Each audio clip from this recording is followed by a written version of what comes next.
Cattle prices, although still historically strong, have fallen significantly since March. Ag Day regional reporter Michelle Rook joins us this morning with a look at where cattle prices are headed.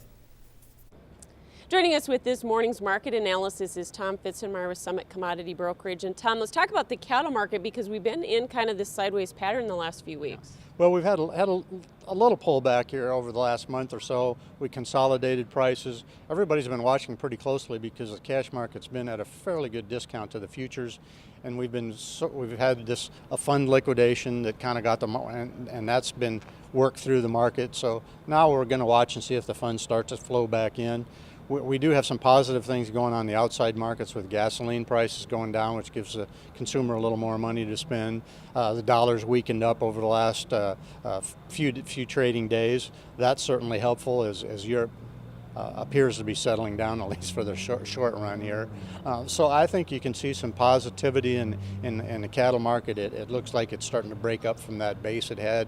I think you could see June cattle, maybe even August cattle work up in that 122 area, possibly as high as 125. And when does that happen? Because we're going to start getting into those tighter supplies here pretty soon, aren't we? I think you're going to see that sometime between now and the 4th of July. I think if it's going to happen, it's going to happen fairly rapidly. And then we'll have to see, again, we're going to see falling numbers as we go into the fall, which should be positive. The only negative is they've been putting quite a bit of weight on the beef that's going to town, and that's a bit of a problem.